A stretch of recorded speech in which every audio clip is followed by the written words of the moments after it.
करवा सकता है, इसकी तस्वीर आपको दिखाएंगे तो चौंक जाएंगे और उसके पीछे का डर सुनेंगे तो हैरान रह जाएंगे, क्योंकि किसी की मजबूरी अपने ही बच्चों को बेड़ियों में कैद करने के लिए मजबूर कर रही है। पीड़ित परिवार की कहीं कोई सुनवाई नहीं हो रही। अपने दर्द को थाने में दर्ज कराया है, जो कागजों में आज भी है, लेकिन उन कागजों से लिखे शब्दों में कोई नई कहानी नहीं जुड़ पाई है। जंजीरों में कैद इन बच्चों का अपना दर्द हो सकता है, लेकिन इस दर्द के पीछे एक परिवार की अपनी मजबूरी है।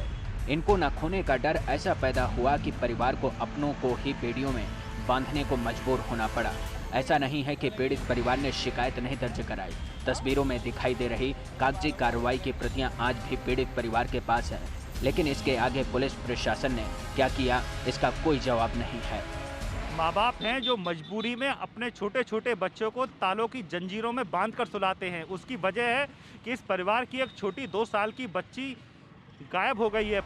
22 जून की रात झुग्गी के बाहर मां के साथ सो रही 2 साल की बेटी शिवानी का अपहरण हो गया, जिसकी शिकायत अलीगढ़ के महुआ खेड़ा थाना में पीड़ित परिवार ने दर्ज कराई, लेकिन 15 दिन बाद भी बच्ची का कोई सुराग नहीं मिला।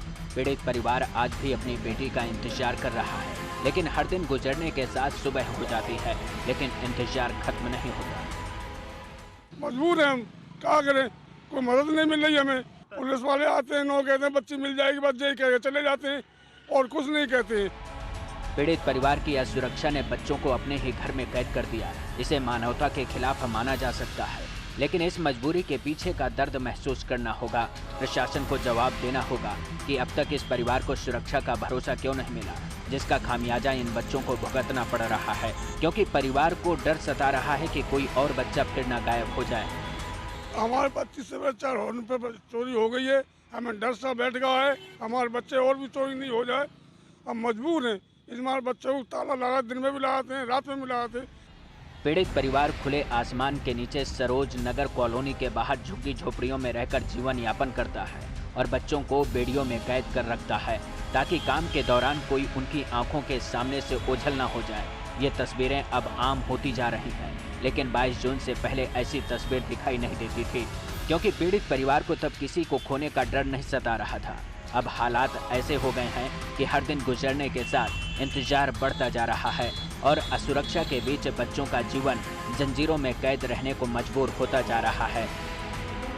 रंजीत सिंह, नेटवर्क 18, अलीगढ़। वाराणसी में इन दिनों प्रधानमंत्री मोदी के आने की अटकलें तेज हैं। खबरें हैं कि पीएम मोदी जुलाई के मध्य में अपने संसदीय क्षेत्र वाराणसी का दौरा कर सकते हैं। इसके लिए वाराणसी में जारी उन परियोजनाओं की लिस्ट भी पीएम ने मंगवा ली है जो पूरी हो चुकी हैं। इन्हीं में से एक बड़ी सौगात है ऑक्सीजन प्लांट की, जिसकी आपूर्ति वाराणसी के मंडलीय अस्पताल में शुरू हो गई है। तस्वीरों में दिखाई दे रहा वाराणसी का ये मंडलीय अस्पताल कोई आम अस्पताल नहीं। ये अस्पताल बेहद खास है। खास इसलिए क्योंकि इस अस्पताल में भर्ती होने वाले कोरोना मरीज को अब ऑक्सीजन के लिए तड़पना नहीं पड़ेगा। इस मंडलीय अस्पताल में लगा यह ऑक्सीजन प्लांट प्रत्येक 2 मिनट में 2000 लीटर ऑक्सीजन के निर्माण के लिए पूरी तरह से तैयार है। इस ऑक्सीजन प्लांट से लगभग 400 बेड तक ऑक्सीजन की आपूर्ति 24 घंटे होती रहेगी। ऑक्सीजन प्लांट की नींव अप्रैल महीने में ही रख दी गई थी। इस प्लांट को गुजरात से मंगाया गया था। 1965 एलपीएम की क्षमता वाले इस प्लांट से एक बड़ी राहत मिली है। इसकी खास बात यह है कि ये प्लांट वातावरण से ही ऑक्सीजन बनाएगा। इसकी आपूर्ति की टेस्टिंग भी हो चुकी है, जो पूरी तरह से सफल साबित हुई है। बताया जा रहा है कि पीएम मोदी के आगमन पर इसकी शुरुआत कर दी जाएगी। पीएम खुद अपने संसदीय क्षेत्र को ये सौगात देंगे। हमारे इस शिव प्रसाद गुप्त चिकित्सालय में 2 ऑक्सीजन के जनरेटर के प्लांट लगाए गए हैं।